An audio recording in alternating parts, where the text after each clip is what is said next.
All right, ladies and gentlemen, you ready to start? We're going to start back here, and then we're going to come up front. Is that all right? All right, gentlemen. Welcome to the conference, everybody. We are all set to use our superpowers. Honestly, we want to welcome today's speakers for this session. Beth and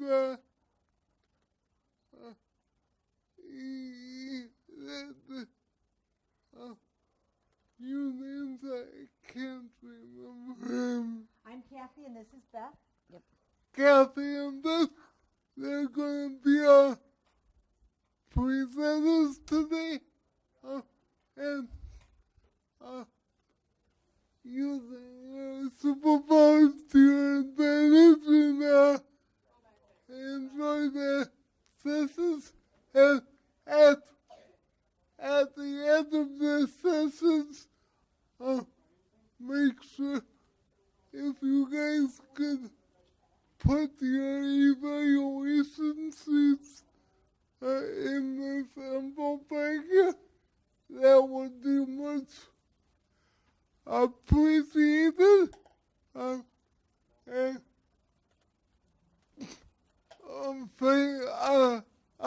special thanks to Gary over there for videoing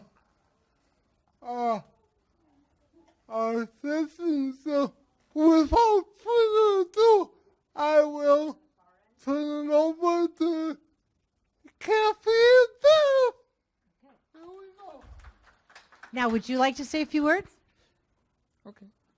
My name is Nathaniel Lance, and what I will be doing is I will be collecting the review sheets from each table at the end of the presentation, and I just wanted to thank everyone for coming to this session. Thank you. Okay. So then we're going to go around and find out who you are, because when you're in this smaller group, it's really important to know who you are. So if you just kind of tell us your name and how you come to be here, okay? And maybe you could also say one right that's most important to you as part of your superpowers. Would that be okay? So Beth, I'm going to give you the mic, and if you will go around and let people introduce themselves, and then come on back up.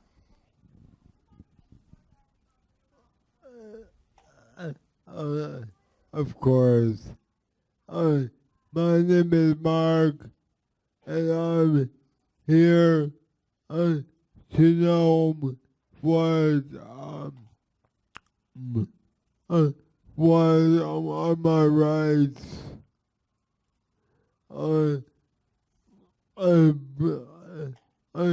Because I'm going through some conflicts. So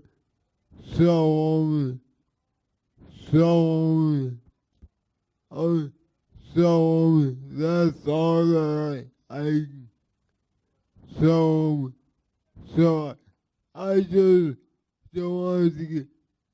just don't want to get on my soapbox too bad. So I'm turning it over to you guys. Thank you, sir.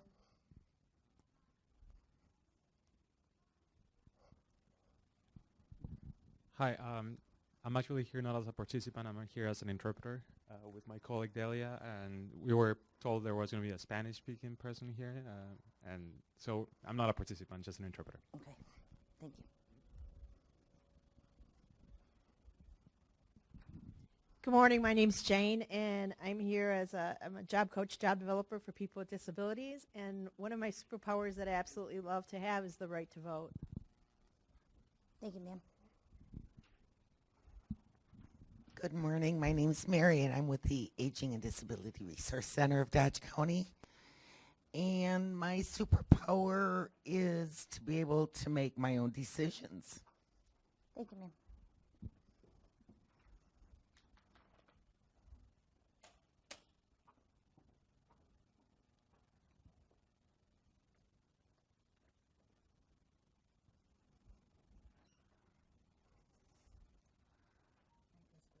Okay, ma'am. Hi, I'm Joyce, and I'm an IRIS consultant with TMG. And I agree with my superpower, the right to make all the decisions that I want to live the life that I choose. I'm Joanne Anderson, and I'm kind of take care of Vincent over there. He takes care of me, whatever. So, and the right to vote is a very promising thing. I guess that is Grandma. Anyway, my name is Vincent. I am a part of the IRIS program, which is self-directed. I guess my superpower is self-advocacy on the civil rights level and employment and so forth.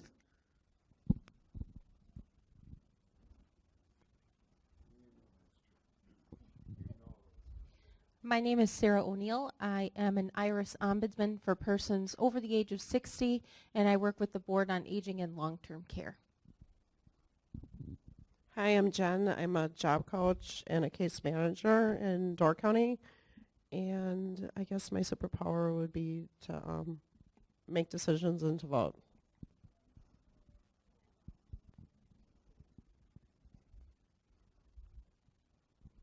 Hi, I'm Diana, Director for Advocates for You and IRIS Consulting Agency, and my superpower is the right to vote.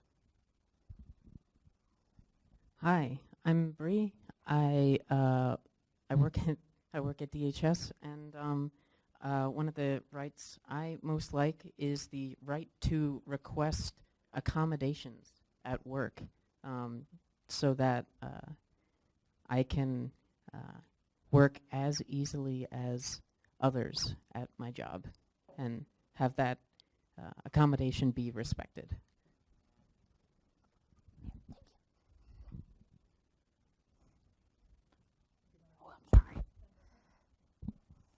Hi, I'm Jerry. I work with Inclusa. I'm a community first specialist, and my superpower would be to help people find resources that they need to stay in their community and their place of choice.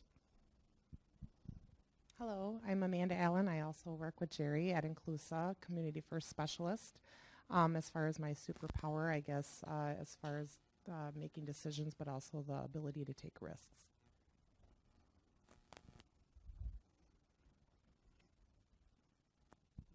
Good morning. My name is, well, it's Elizabeth actually, but my nickname is Lisa. So, oh, that's nice. Yeah. And my superpower is that I get to help people make decisions that sometimes aren't convenient for others, but I love that. Make it inconvenient a little bit.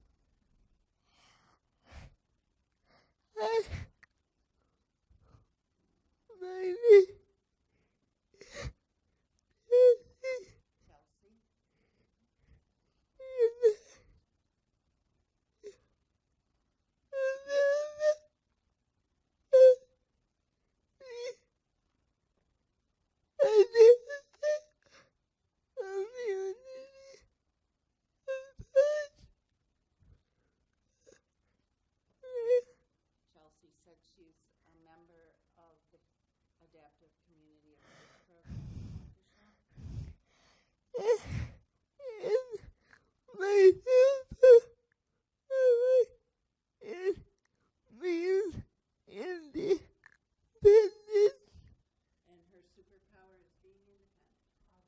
My name is Karen, and my superpowers are being able to make my own decisions and choices and being independent.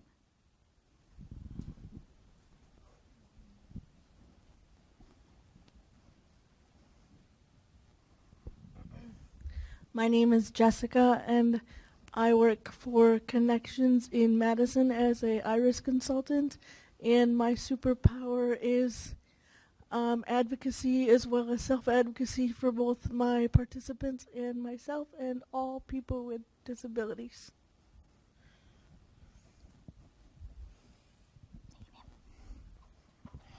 My name is Lauren, and I am an IRIS consultant with Connections, and my superpower is empowering self-direction. You guys ready?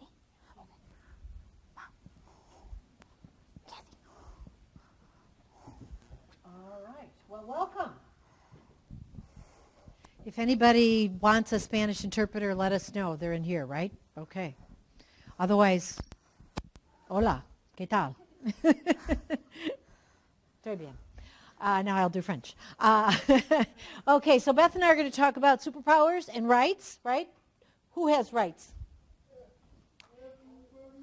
Has anybody ever tried to take your rights away? When? Want to tell us, or is it too? Would you mind telling us? Tell us a time when someone tried to take your rights, and then we'll come to you. And if you don't want to, you can say, I don't want to do it. No, thank you. Okay, that's fine. Would you like to talk to us about that? Okay. Well, I'm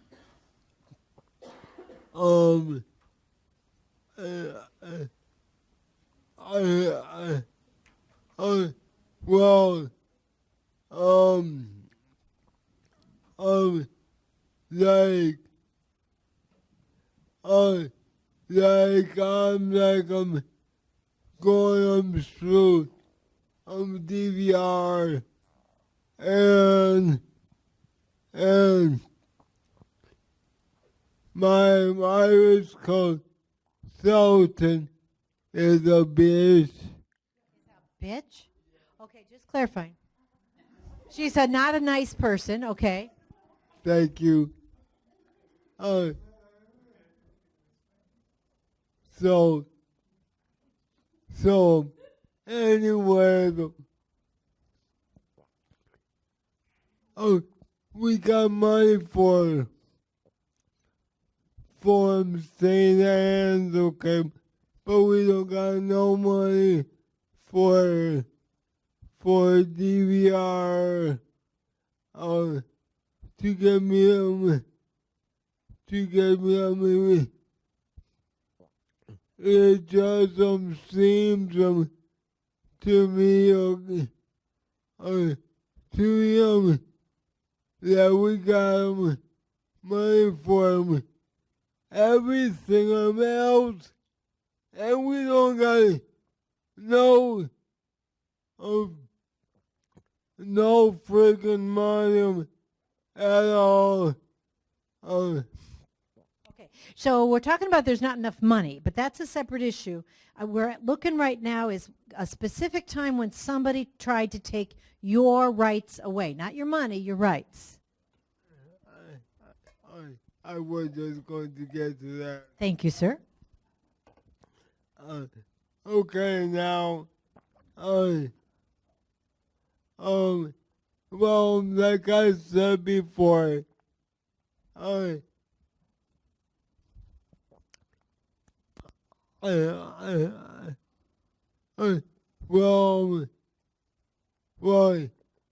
I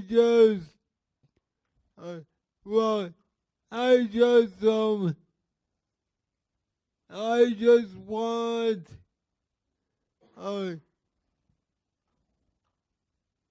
people to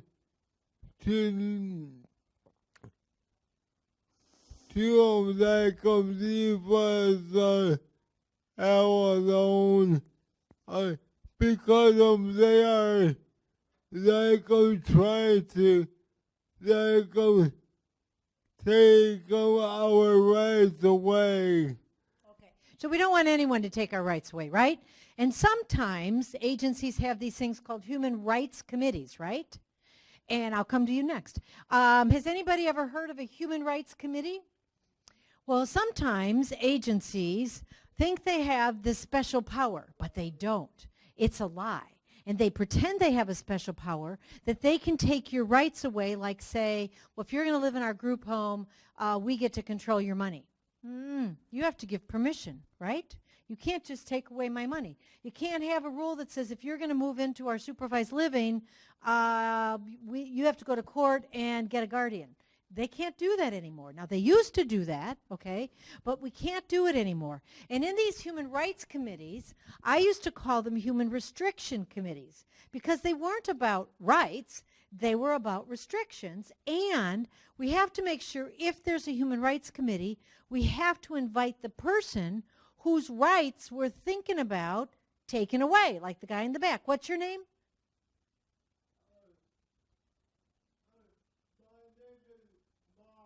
Hi, Mark. And I met you at Partners. So we wouldn't want to take Mark's rights away unless maybe like he was there, right?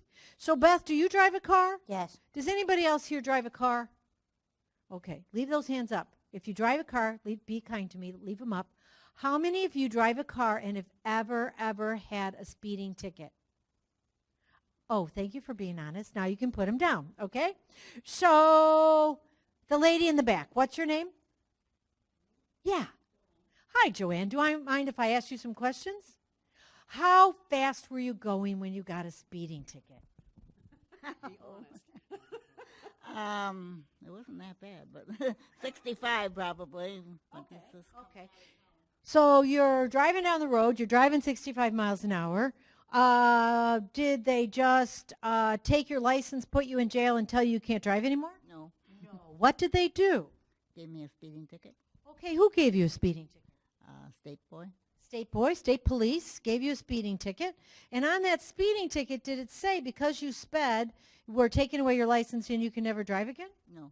But that's what we do in DD services. We say, well, you had a behavior or you misspent your money, and now we're just going to take your rights away forever and ever, right? Is that fair? No. So what options did you have? Did you have any options? Just pay the speeding ticket. Could you have gone to court? And could you go and bring a lawyer?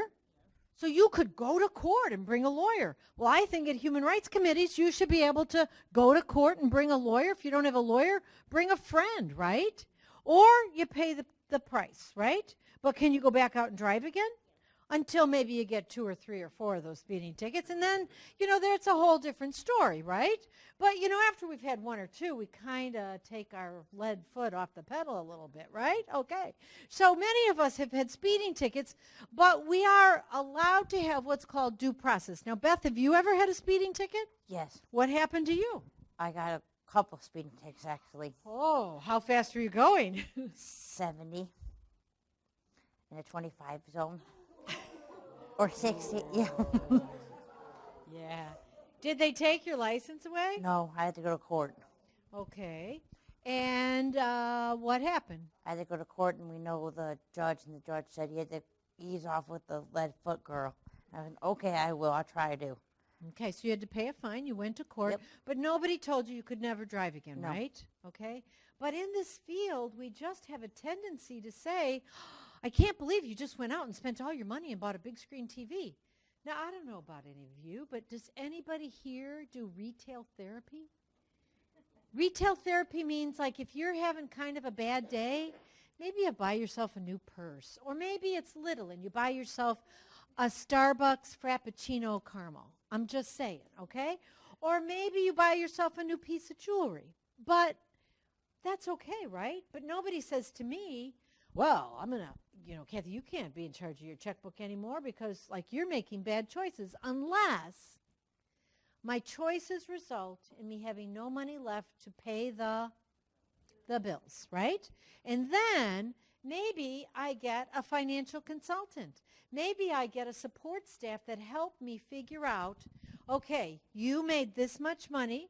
Okay, so how do you do it, Beth? I have a support system because I can't read or write it, so I say, hey, I want to get a new TV, so my support system say to me, okay, you could have it for you could build up money for a couple months, and then you could buy a new TV. Okay, but whose money is it? Myself. And who has the right to it? Me. Now, let's say you get Social Security. Do you get Social Security? Yes. Beth doesn't mind me asking these questions. We'd practice ahead. So it's not like if I ever embarrass her, she says, stop, Mom, right? Yes. Okay. So do you have a representative payee? Yes. And who is that? My mom. Okay. So could you fire me? Yes. Yeah, so she can fire me. It's her choice that I'm helping her with her bills, right? Yes. But what do we do on a regular basis with your money? She reads like what I need to pay for bills, like, oh, this is what you have to pay this month. You had to wait to go to a Cubs game or something, and I go, okay, and then I could wait. Right. So we talk about it, but is it like, do I tell you what to do? No. Should I be telling you what to do? No, only if it's like a big decision, like if I want to go to Spain, then she could tell me, hey, this is what you need to save up, and then we could go to the bank and get a savings spot for it. And then, yes, you could say that, but no, otherwise, no. Why are you going to go to Spain? Because that's where my sister lives. Okay. All right. So we all have superpowers. We all have rights. In the United Nations Bill of Rights, it very clearly says that all humans in all countries have rights. In the United States, we have the Constitution, right? And we have the Bill of Rights. And that gives all of us rights, right?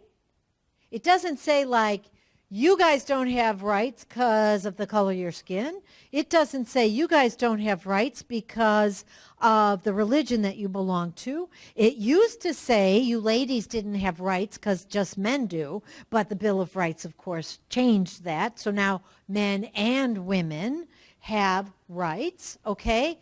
And the rights can only be taken away how? Through a court of law, not through a human service agency deciding that they're just going to take your rights away. Now, they might work with you to have a behavior plan that you have to review. You have to be present to talk about it. You have to weigh the pros and cons. And you might say, no way, Jose, I don't want to do that. Or you might say, you know, let's try it for a month and see how that works, okay? Now, Beth, how would you like it if I said, I'm in control of your money and I'm going to decide how it's spent? Said, no, thank you, you're fired. Okay. Would you be happy or angry? Angry at her because that's my money, it's not hers. And if you got angry, what might you do? Fire her. Okay. If you don't fire me, what else might you do? Take my money elsewhere. Okay, or throw a chair or do something else. Mhm. Yeah, you might not, but you might. If I'm mad, sometimes I cuss. I cuss. Oh my, you know, it's not very nice, but we both cuss a bit, right? Yes. Okay? And I might storm around, right? Yep. Cuz how would you feel if somebody like started telling you how to spend your money? I wouldn't feel very good, would you? Now, I went into a home the other day where 4 people lived who were getting waiver-funded services, and right smack dab on the refrigerator was something called the house rules. Has anybody ever seen house rules in a group home? Yeah? Yeah? Who do you think wrote those house rules? The staff. Is that right? No. What do you think some of those stupid rules said? I'm sorry, I said stupid. Silly. What do you think some of those silly rules said? Right. Isn't that horrible? Like, does anybody have the right to tell you when you have to go to bed? No. Heck no. We're not cursing today. But heck no, right? Don't you have the right to decide? But with rights come responsibilities, right? So, Beth, tomorrow, what time do you have to be at work? 9. 9 in the morning, right? Yes. So how late could you stay up tonight if we decided to party? 9. Okay. Or Could 8. you stay up later? Yes. But with that, what's your responsibility? To wake up at 7. So we got here kind of late last night, right? Yes. And we went where after we got here? To the bar. Did you have the right to have a drink? Yes. Do you have any medicine that doesn't allow you to drink? No. Okay. Did you have one drink? I had 2. Oh, my. Oh, my. What'd you drink? Beer. Okay. With the right to drink, what's the responsibility? You have to wake up in the morning for a job or for volunteering. Could you get stupid sloppy drunk last night? No, because I know I have work the next day. Okay. So with rights come responsibilities, but often we just throw that right out the door, right? And so you have the right to go to bed whenever you want as long as you have the responsibility to get up and do what you need to do, right? So that was one of the silly rules on the refrigerator that staff wrote, was that bedtime would be at 9 o'clock. Okay? Now, I went into the house, and the ladies and gentlemen, there was only 4 people living there. They were already in their pajamas at 7 o'clock at night. How many of you are in your pajamas at 7 o'clock at night? Well, yeah, okay, so am I. But is it because staff told you or because you wanted to? Right, and they're soft and cozy and comfortable, right? And in Europe, they put their pajamas on, or what they call their comfy clothes, the minute they get in from the outside, which is kind of to save their good clothes and to be comfy, okay? How about this whole dinner time thing?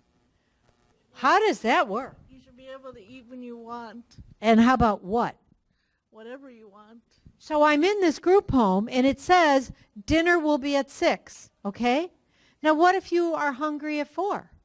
What if you aren't hungry and you had a big lunch and you want to go to dinner at 7? Do I have the right to say I'd like my dinner at 7? Yeah, I mean, I think there needs to be some compromise, but How's this for a compromise? Everybody else is going to eat at 6. You're not ready. How about if we put your food on a plate, and when you're ready, you could zap it in the microwave? Would that work? I think so. Right? Wouldn't that work? So I was in another group home, and it was dinner time, and they had a silly rule on the refrigerator, and it said dinner would be served at 6, and the staff were preparing it with no input from the 4 people who lived there, and they were putting in the same bowl, I don't know about you, but I thought I was going to gag. No, actually, I did gag. They put chili in the bowl, and then in the other half of the bowl, they put corn, canned corn. Now, how many of you would eat that? Oh, gross me out, okay? Now, do I have the right to eat something different? Whose home is it? Yours. Whose food is it? Yours.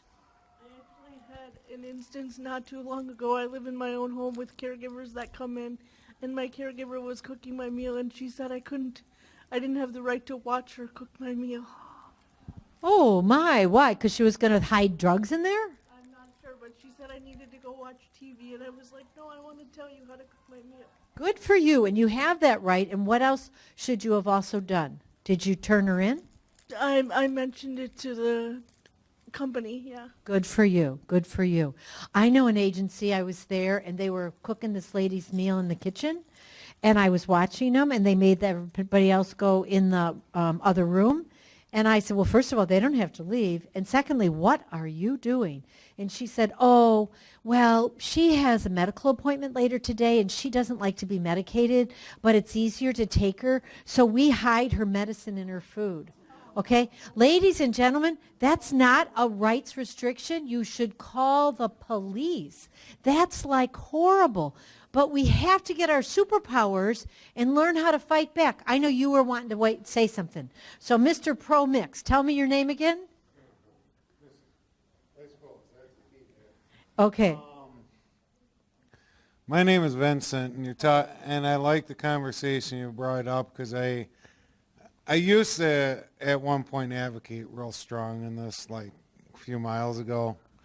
And anyway, talking just briefly or in a short picture, you had asked, if we've had our rights taken away or faced that.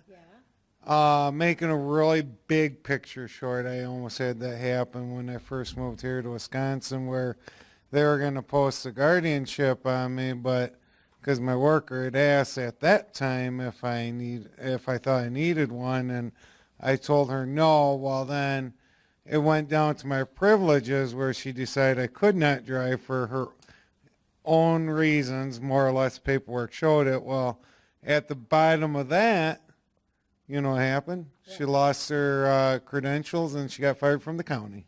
All righty. Good for you. Not that we want people fired, but if people are taking away your rights, if people aren't letting you exercise your rights, should they be working in this field?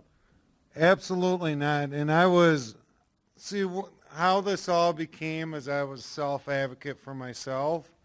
And I got really good at it. I actually started looking up state laws and all that stuff. And then I started advocating for others who also struggled. And I felt better. I thought I was really helping people out by teaching them to advocate too. So. Excellent. Now, Beth, when you lived at home, and we lived as a family, now you have your own home, but when you lived at our house, and let's say I was making something for dinner that you didn't like. Yes. What could you do? I said, no, Mom, I don't really like this. Can you please teach me how to make something else? Right. So you could make yourself a sandwich, you could make a salad, or I could help you learn how to make something else. And so there's reasonable accommodations. A reasonable accommodations is I'm not ready to eat at 6. can I just, microwave my dinner at 7 or when I'm ready to eat? In Spain, they all eat at 9 o'clock at night. Could you imagine if we started telling them they got to eat dinner at 5? Oh, they look at us like, Right, right. Okay. Now, another silly rule is close your eyes for a moment. Just nobody will touch you. Nobody's going to hurt you. Just close your eyes for a minute and be in your happy space. You're in your house, in the room that's your favorite room, whatever room that might be, and you decide, I might like to have some popcorn. Or, I might like a piece of chocolate cake. Or, I might like to have a glass of wine and a piece of cheese, whatever that is, okay? Now open your eyes, and why don't you tell me where you were?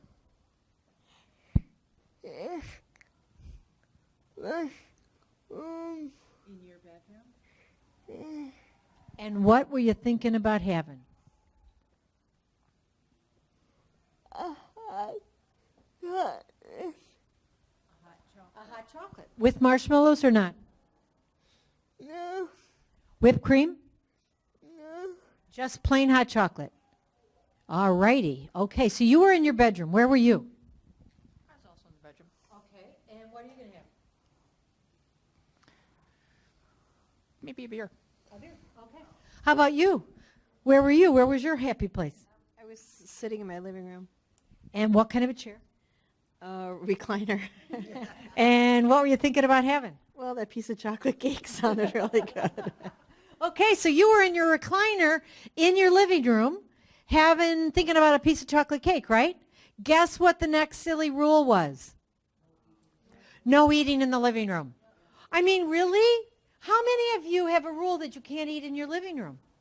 Now, maybe if you have a 2-year-old, okay? Or a 4-year-old, that's not like a grown-up, right? And so we really have to be careful that we don't impose these silly rules on people, and we've got to use common sense. Now, Beth, where are you in your happy place? In my basement. And where are you sitting? On my couch. And what are you thinking about? My family. And what are you going to have to eat or drink? Beer. Okay. And do you have any rules in your house that you can't eat on your couch? Nope. And that's your family room, right? A little bit, yes. Yeah. I mean, now there's a difference. With rights comes responsibility. So I think you were in your bedroom? No, you were in your bedroom having hot chocolate, right? Okay, so now if you consistently are in your bedroom having hot chocolate and spilling it all over, and you've got 18 days worth of hot chocolate dirty cups that are now starting to mold, then there's some responsibility to clean it up, right? Yeah. But if you just have a cup of hot chocolate, and even if you leave that cup sit there for 2 days, it's not going to be the end of the world. There's not going to be ants. And she did say she's not allowed to eat in her room. Oh, and you're not allowed to eat in your room. I think you should invite Beth and us to your next ISP meeting, and we would love to come, and we would have a chat about that, because I don't understand why. Now, if you regularly have hot chocolate in your bedroom, and you've regularly spilled and messed the sheets and weren't willing to help clean up, that's a whole different story from you just can't, and right? I'm drinking the hot chocolate with you in your room. I'll bring it for you, and we'll drink bring it you together. hot chocolate. We'll go to Starbucks and get you some. But whose house is it? Who pays the rent? You. Who buys the food? Who pays for the food? You. Your food, your house, you pay the rent.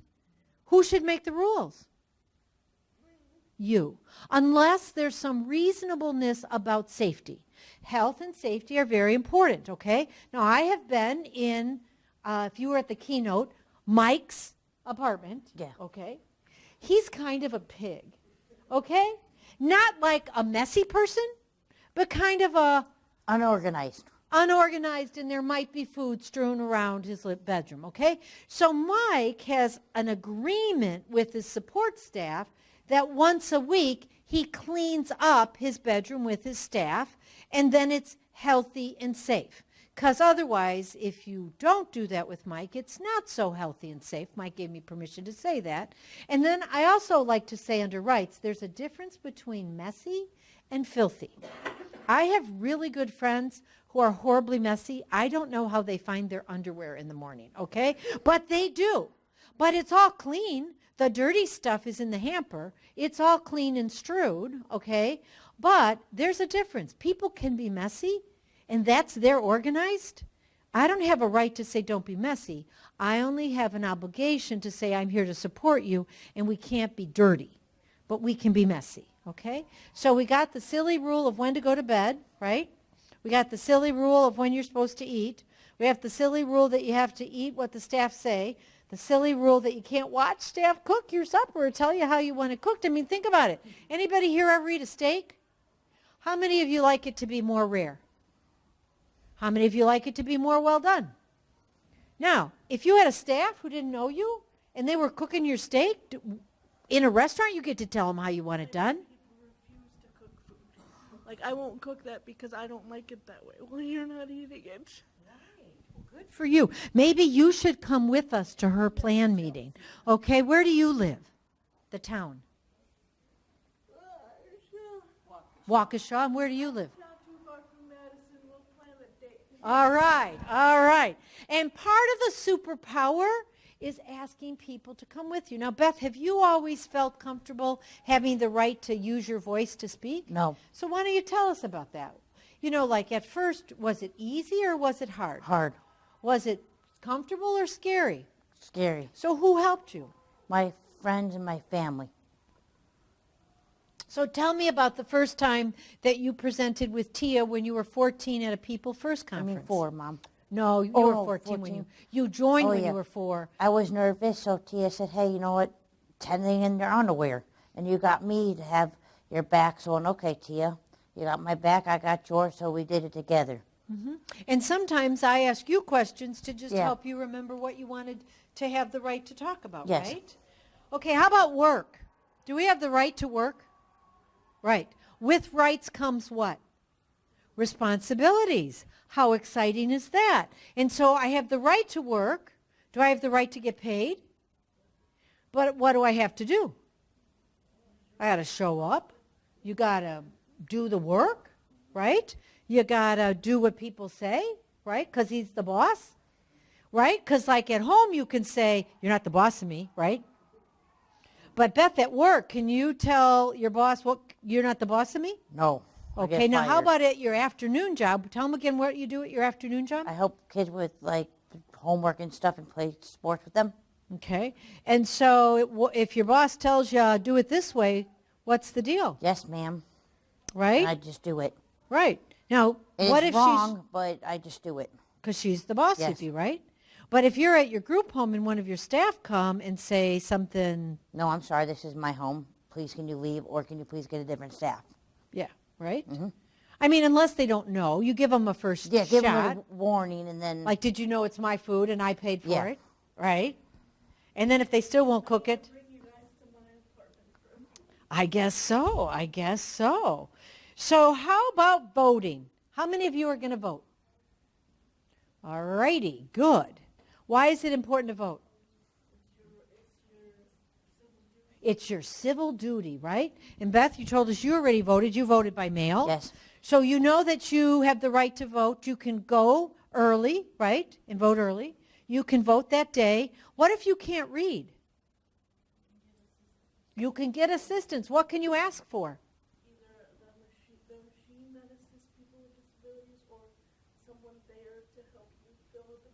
Right, so if you don't understand, somebody can read it to you, or you can ask if they have the headsets and you could plug it in and it will read the ballot to you, right? Now, 50% of Americans don't vote. So this isn't a disability issue. It's an issue in the United States of America. But if you go to vote, do you have to fill out every box? No. Like those judges?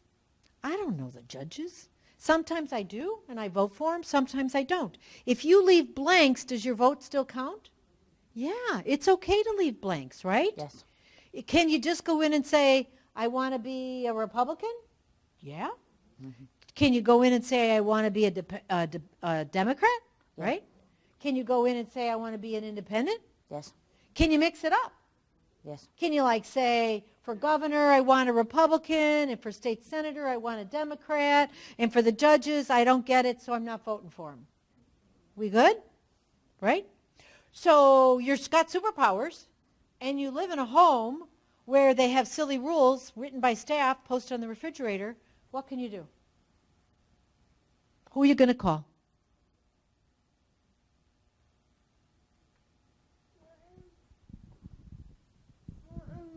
My mom.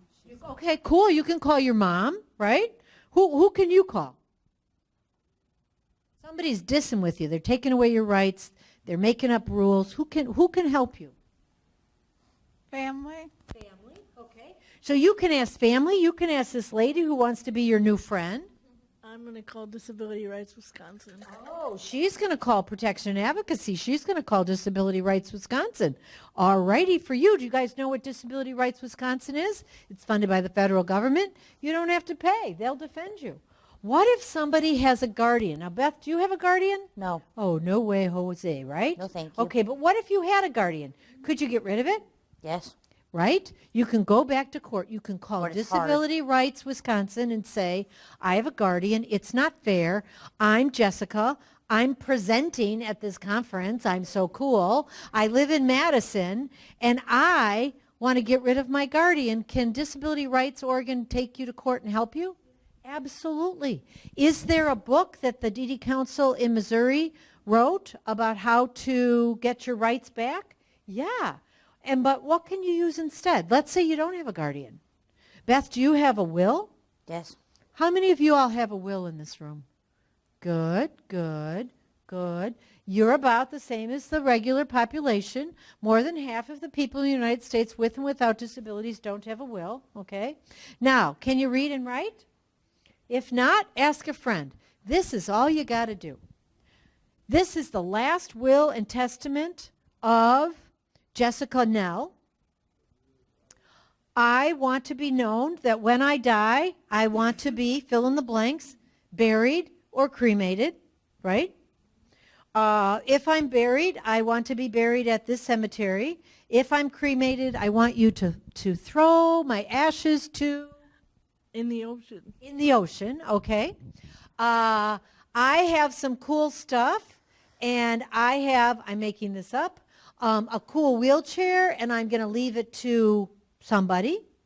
And maybe I have some money, and I'm going to leave it to somebody else, like maybe a charity or maybe a friend or maybe my family, right? It doesn't have to be rocket science, but you have to make sure you sign it and date it in front of 2 other adults, and that they sign it and date it at the same time. That I, Cathy, and Beth are hanging out with Jessica while she's writing her will, and we're signing and dating, not that we read it. Jessica can say, I don't want you to read it, because I'm not leaving you schmucks anything, okay? Or maybe I am, but maybe you'll fight over who gets what, but whatever. You can let me read it, or I don't have to read it.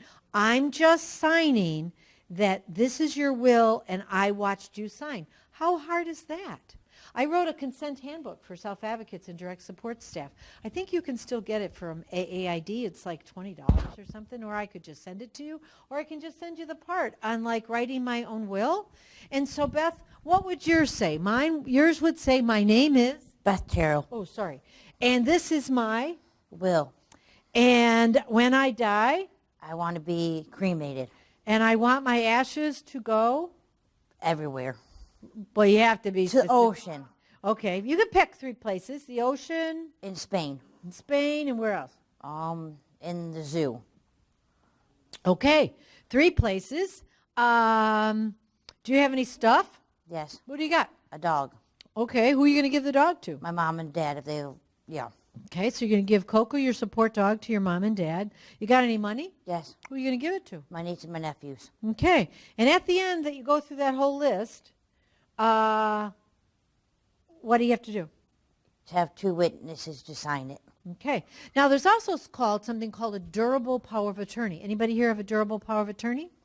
Okay, you don't have to have a disability to get a durable power of attorney. You don't need a lawyer. They're free.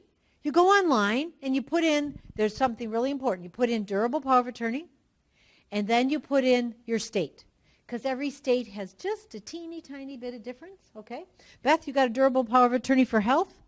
Yes. Do you have a durable power of attorney for your money? Yes. Okay, so what that means is her durable power of attorney for her money says that if something happens to me and I need help making decisions, this person's going to do it for me, okay? And if this person can't do it or isn't around, then that person could do then it. this person's going to do it. So who's your durable power of attorney for money? My mom. And if I'm not available? My dad. Okay. And so you just download it. You print it off the computer. It's called durable power of attorney, one for health, one for money. And the one for money is pretty simple. The one for health has extra questions by state.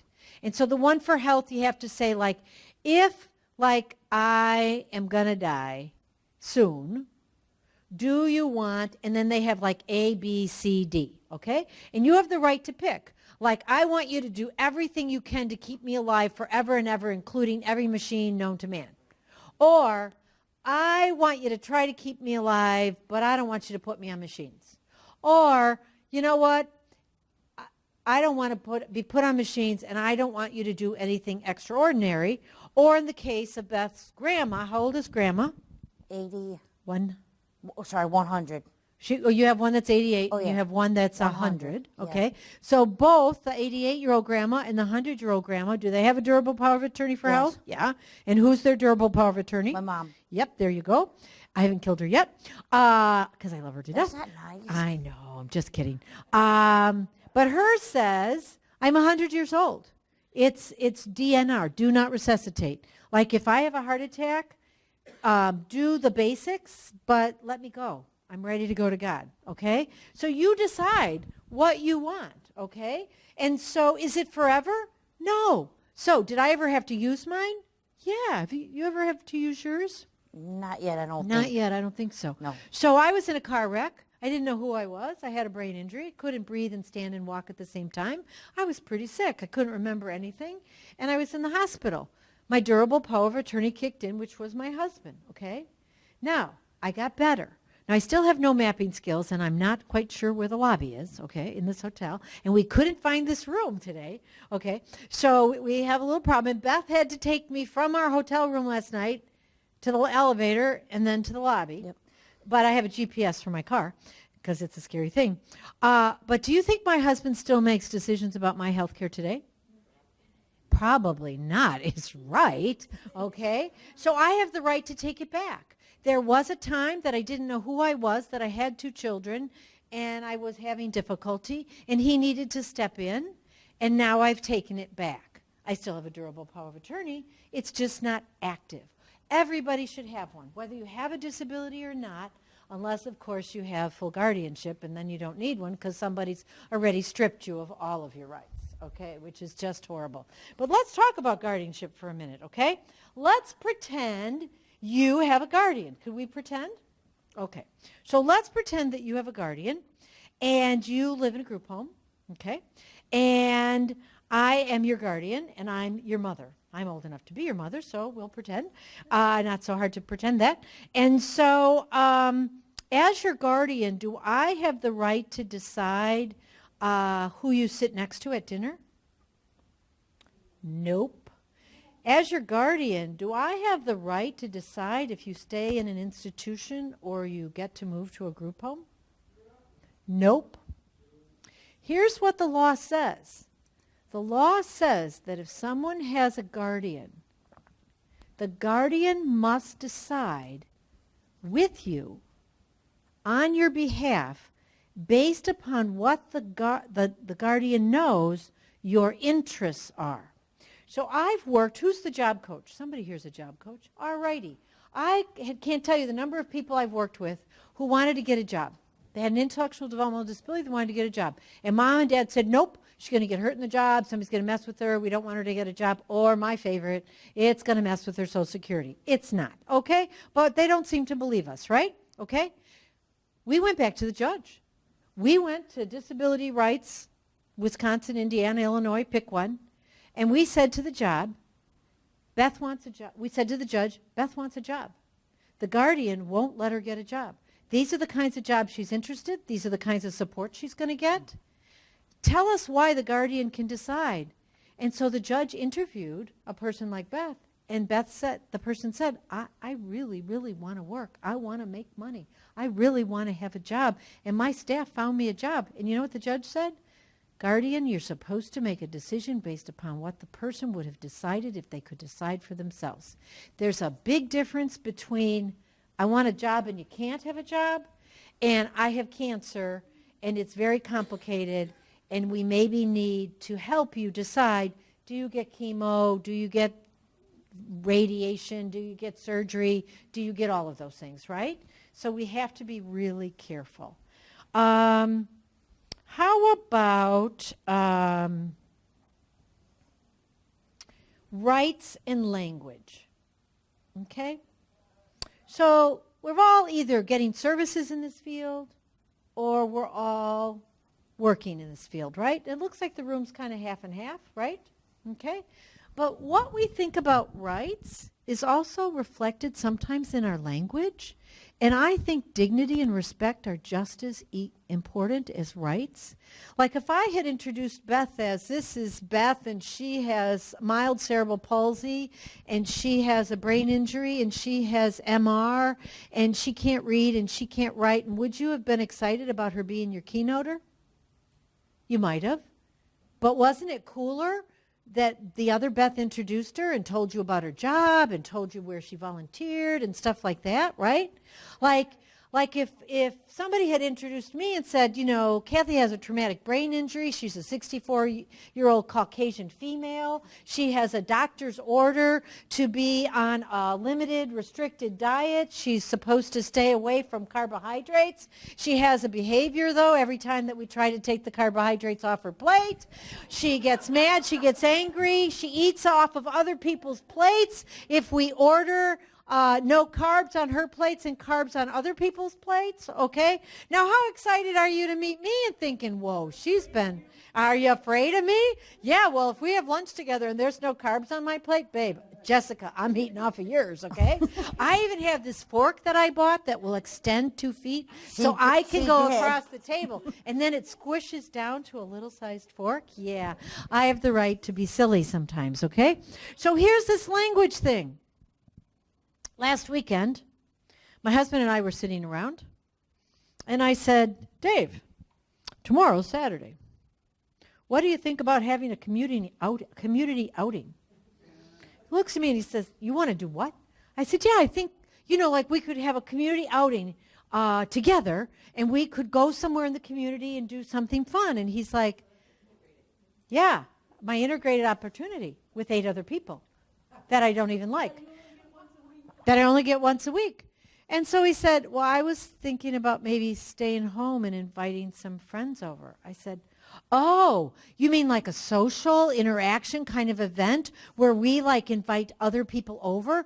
Like who would you want to invite over? He goes, I don't care. And I said, well, how about the people from Lake Street House? He's like, who are the people from Lake Street House? And I'm like, well, you know, the Gorgonis. We could have the Gorgonis over, and we could have some social interaction, and we could play cards. And he's like, okay, why don't you call the Gorgonis and invite them over, and we can play cards. And I said, oh, stop, wait. I don't think so. I don't think we can do that. Remember the last time, a month ago, we had, instead of a community outing, we had a social interaction at the house, and we invited the Gorgonis, and we were playing Pinochle, and she trumped his ace, and he began to aggress, and he got very angry, and then he cursed, and then he spilled his drink, and then we had to call staff, and they had to do an intervention, and we had to get him something to calm him down. And he's like, what? And I'm like, yeah, remember? And then they had to use his behavioral intervention plan, and you had to go and get him another scotch so that he would calm down and he would quit swearing and things like that. And he's like, yeah, I guess I remember that. He said, well, why don't we ask Pam and Dan to come over? Or why don't we call Beth and see if Beth wants to come over, and we can have Pam and Dan over. And I'm like, oh, okay, we can do that. And I said, oh, no, we can't. Pam and Dan, they live on Hale, and they're in the Hale group home, and the people in the Hale group home did something really, really bad at the theater, and they can't go out this week. They are grounded in their home for a whole week because their behavioral intervention plan said with rights comes responsibilities, and, you know, they have the responsibility to be good when they go to the movies, and they weren't because they spilled popcorn all over the theater, so we can't have them over. I'm like, okay. And so I said, well, how about if we do a one-on-one community outing? And he's like, what? And I said, you know, a one-on-one. You and me, we go to the community by ourselves, and we go out to dinner, and maybe we can have some cocktails, and maybe we could just, you know, have a good evening. Well, would that be okay? And he's like, you know, really, I'm so tired, I don't even want to go out. It's a silly story using language, but it's true, right? We tell people you can have one community outing a week. We tell people that they, you know, can't have behaviors, and if they have behaviors, right? And we're restricting people's rights all over the place. Is there any law that says you can only have one community outing once a week? No. Right? Is there any law that said because Chelsea, did I say it right? Chelsea had a behavior because she had hot chocolate in her bedroom without permission, and it's against the silly rules, that the other 5 people in the house now have their rights restricted and they can't go out at all? Is that okay? No. So how do we get our superpowers, and how do we fight back? What are we going to do? You're going to speak up, right?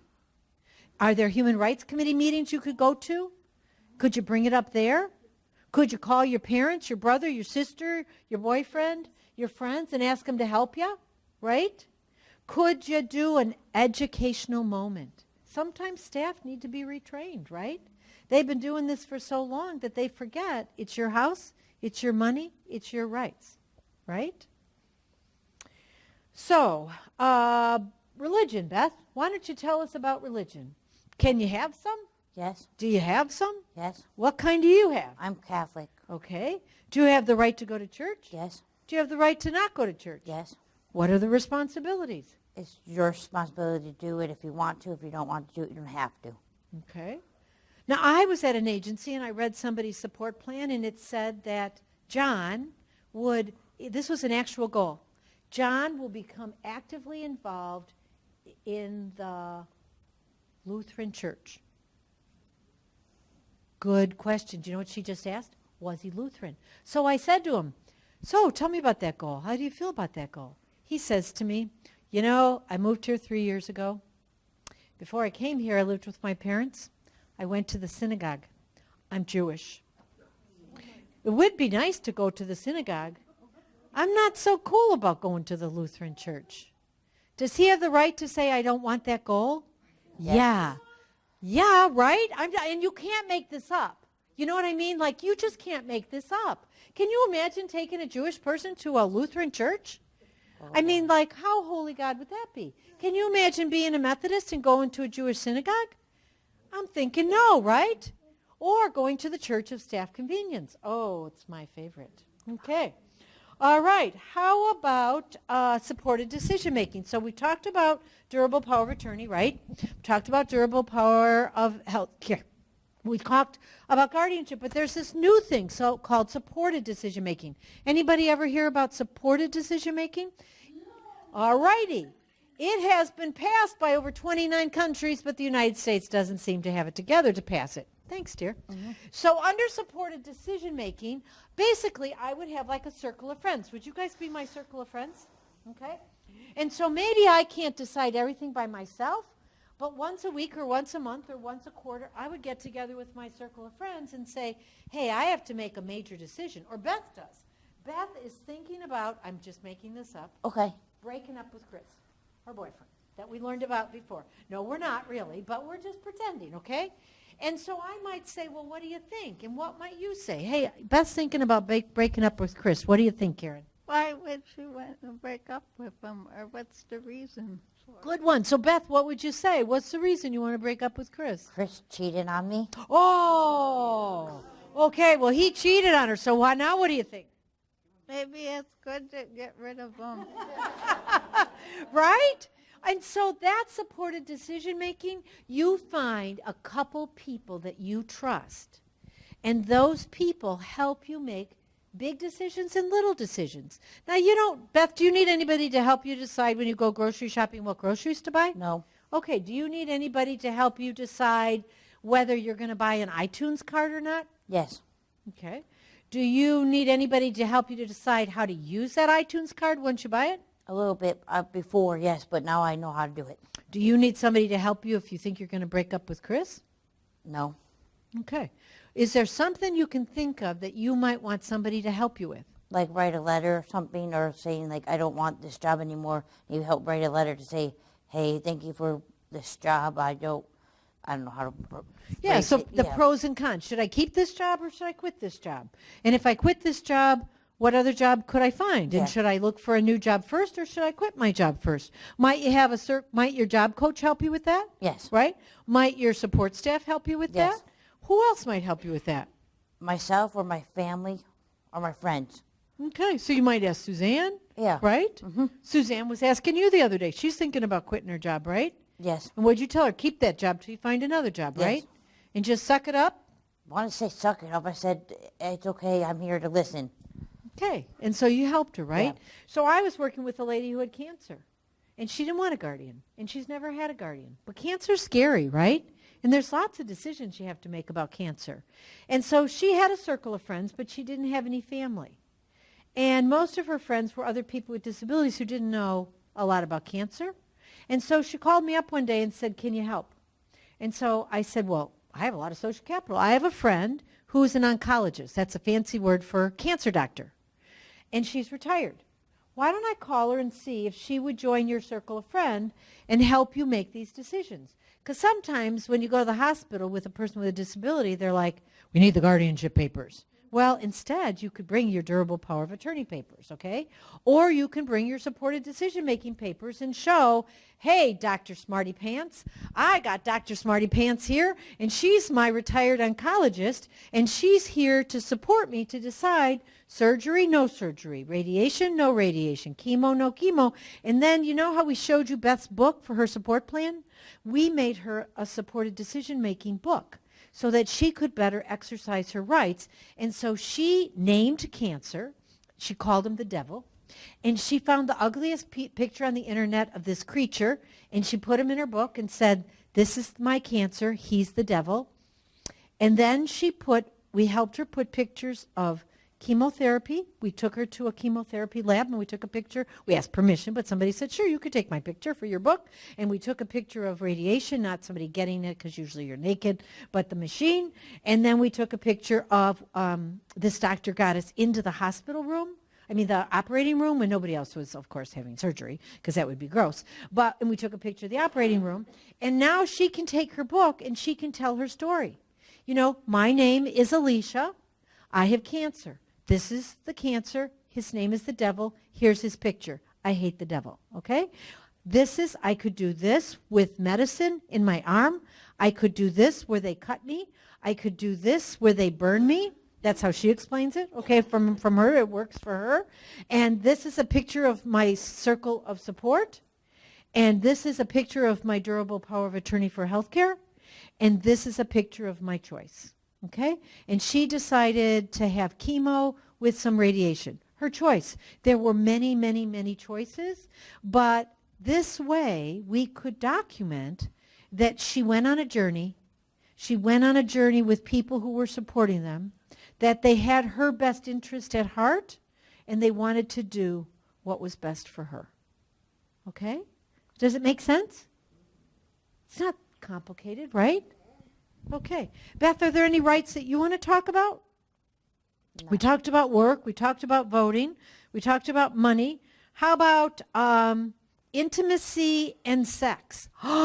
Yes, all people are sexual beings. We might not all have sexual intercourse, but we all need to have friends and to be intimate. Now, Beth and I are intimate because we share our secrets. We don't have sex, okay? But we're intimate because we share secrets. There's different things of intimacy, right? Mm-hmm. Okay?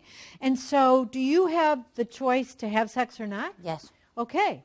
And so does it vary by person? Yes. Yeah. But do you have the responsibility to be safe? Yes. Right. I mean, you just can't go willy-nilly having sex every night, No. right? But is it okay for everyone to have a friend? Yes. Is it okay for everyone to have a boyfriend or a girlfriend? Yes. Is it okay for boys to have boyfriends? Yes. And boys to have girlfriends? Yes. And girls to have girlfriends? Yes. And girls to have boyfriends? Yes. Right. So it doesn't matter, right? Right. But we have to be respectful. And we have to provide people with the information to make informed choices so nobody is hurt and everybody is safe, right? Except that when your boyfriend or girlfriend breaks up with you, and then that just always hurts, right? But that's life. Everybody gets hurt when their boyfriend or girlfriend dumps them, right? Or fiance. Or fiance. Yeah, Beth has 2 friends. Tell them. 2 was going to get married, but then they decided not to get married. The males decided not to get married. They called it off. Yeah. Anyway, why are friends important? I used to work for a place called CQL, the Council on Quality and Leadership, and one of the things they do is they collect data, information on outcomes, okay? An outcome is like, I have a friend or I don't have a friend. An outcome is, I have a job or I don't have a job, right? To avoid being isolated, I just moved 3 years ago, and it's been hard to find new friends, and it's easy to become lonely, and it's important to get out and to avoid different things. Absolutely. Meet your neighbors, join a club, join a church, go to Starbucks and hang out and meet people, go walking or rolling at the park. So the research shows us that they interviewed 20,000 adults with intellectual and developmental disabilities throughout the United States, and 50%, half, they said, I don't even have one friend other than paid staff. Now that is sad. Outside of disability, in regular research for people with and without disabilities, the research tells us that people who have friends are safer. Okay? Don't we want people to be safe? But we have to write in those support plans goals of reaching out and meeting friends, whether it's meeting friends at where you live, meeting friends in your community, and most important, meeting friends at work, because they also have data that shows us that if we have at least one peer, one friend, one associate that is nice to us at work, we're going to do better at work than if we don't know anybody. And so we really have to rethink where we're putting our focus and where we're putting our emphasis, okay? So we talked about sex, we talked visitors. Oh, these new home and community-based waiver regulations. So the waiver is what funds a whole bunch of people, right? Beth, do you get the waiver? Yes. Do you guys get waiver funding? Of sorts. Somehow Medicaid pays for it, right? Okay. So there's going to be some new rules for this Medicaid money that says all kinds of things, like you have to have one goal that you really care about, right? Okay. Another one, of course, is your plan has to be in a format that you understand. But the other one that's making all the providers cuckoo crazy, oh my goodness, what are we going to do? I'm sorry, that was offensive. That makes them nervous and irrational and angry. There's 2. Everyone has to be offered a key to their front door, and everyone has to have the right to have visitors at any time. Oh my, it's causing a stir in this field. Now, Beth, Terrill, if it's 10 o'clock at night and Suzanne wants to come over, what's the deal? She could come over. Or I could say, I'm sorry, Suzanne, I'm too tired. Okay. It's Sunday morning at 7 o'clock in the morning. Do I have the right to just bang on your door? No. But if you want to let me come over, can I come over? Yes. Now, let's say we decide to have dinner and a few cocktails. Do you have the right to allow me to stay overnight at your house? Yes. How about in a group home? Can you have overnight guests? I'm not in a group home. Okay, you're in supported living? Can you have guests overnight? Yeah. How about your house where you can't drink hot chocolate in your bedroom? Could somebody come and stay overnight at your house? No. So if I come and go to your support plan meeting and it's far from my house, I have to get a hotel? I think so too. Would you mind if I slept on your couch? Would your staff mind? Yeah. Under the new rules, if I pay the rent I have the right to have visitors of my choice. Okay? Now, I have the responsibility for it to be safe. So, if Beth goes out to the bar tonight and brings a guy home, and she goes to a bar tomorrow night and brings a different guy home, and then she goes to the bar and brings a third guy home, is that safe? Maybe not so safe. No. So with rights come responsibilities, and staff might support her to make healthy, informed choices, right? But if Beth has been dating Chris for a year or two, and she chooses to stay at Chris's house or have Chris stay at her house, does she have the right to do that? Okay, in the field, it's not allowed, unless sometimes if your own apartment. And so that's a huge rights change that you're going to have to get your superpowers on. And some people feel uncomfortable because of their own personal religious beliefs, like a man and a woman or two people should not have sex outside of marriage, okay? Now, if that's my belief and I'm a person with a disability, that's my belief. If I'm the staff, I don't have the right to impose my beliefs on you or me or Beth, right? Okay? Now, I have the responsibility as staff to keep you safe and to make informed choices. But here's another example. And I gave this at a professional meeting, and the staff just went bonkers. So will you be my group home? Will you be my group home? Won't you be my neighbor? So we're a group home of 4 ladies, and we live in a place that has silly rules, and one of that is no overnight guests, okay? And my mom bakes really well. She really, really does.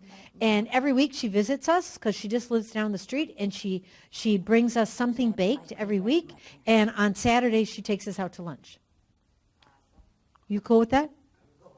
Chocolate cake, right? Yeah. You can come too. Yeah. So you can come too because we're going to pretend you're her boyfriend. So you can come too. So my mom decided to retire and move far away. And she came and said, hey, ladies, I'm moving away. I'm sorry. Do you want any of my extra furniture? And here's the deal. I can either afford to come down once a month and bring you baked goods and take you out to lunch, or I can afford a hotel.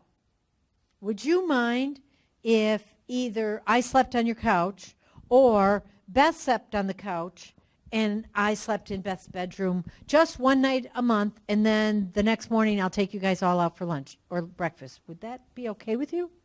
Would that be okay with you? Is that okay with you? I'm good with food all the time. Yeah. Staff said no. Well, when this rule goes into place, you have the right. Okay? Now, it's different if I, as your retired mother, move in for 6 months. Okay? There's a big difference between overstaying your welcome anytime for a guest. You know, they say, you know, guests and after 4 days are about the same as smelly old fish, right? Or something like that.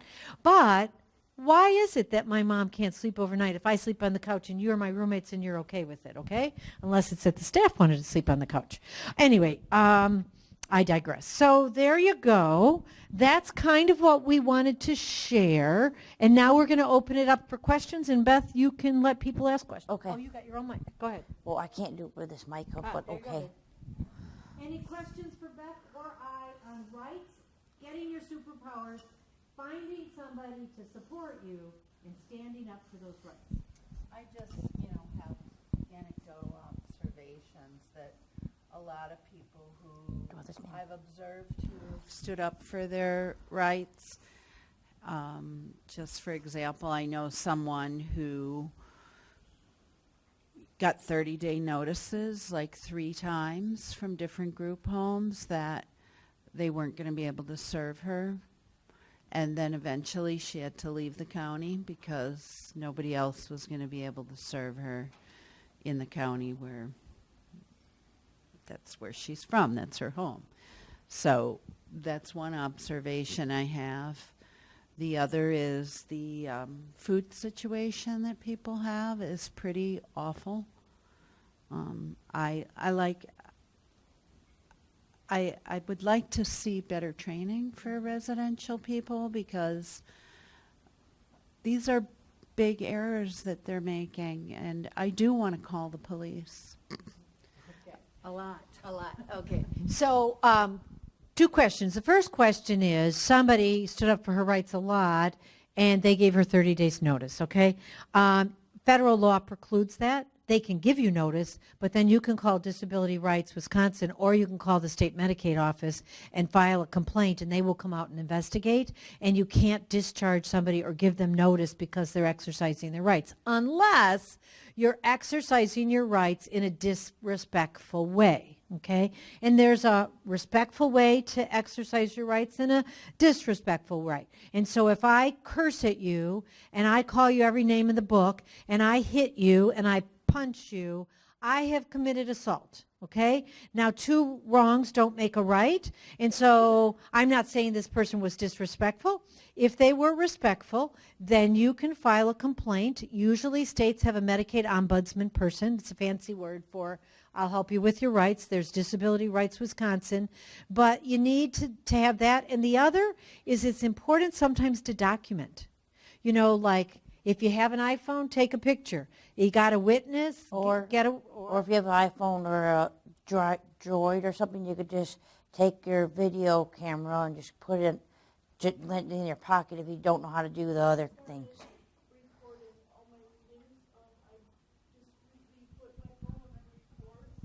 when I have meetings with my support, because I've had a lot of issues, they're recorded on my phone. And the thing on food, I don't know about you, but I'm a foodie. I love to eat. Food is very important to me.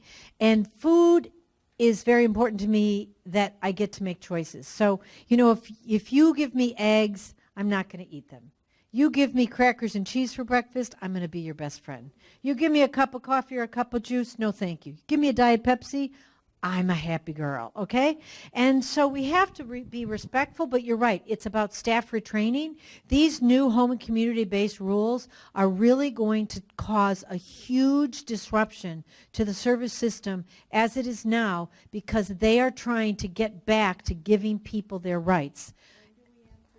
Well, under President, I'll just say under a previous president, it was supposed to go into effect, I believe, 2018. Under the current president, they have delayed implementation, I believe, to 2022. But many states, for example, are putting them in place now. Okay? Mama Jenny. Yes, sir. Yeah, you were talking about the topic of group homes. Yes, sir. Now, as the one young lady had mentioned over there was a client that they knew that had to move out of their area because they were fighting for their rights. I share that because I know too much is what they always tell me. You never know too much. Oh, I knew everything. I knew all the state laws. I mean, come on.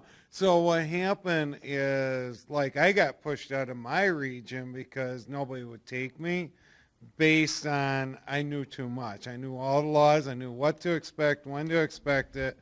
And I just was difficult in that area because when it wasn't carried through with me or the others, I used to stand ground. The other thing that we talked about here was just on guardianships and so forth. I gotta tell you, after almost having my rights pulled and all that, I guess, you know, the best thing you can do for yourself, if you're able to do so, is advocate for yourself. I mean, go down, study the state laws like I had to do. Or ask your staff to adapt those state laws in language that you'll understand. If you can't understand them as they're written because they're complicated, tell your staff, you know what I want for my support this month? I want somebody to help me do that. So I know we have more questions, but we are at noon, and I want you to fill out, I think, for the guys in the back, the evaluations. So thank you so much for coming. Thank you so much. You want to say that? And I hope this helps you guys.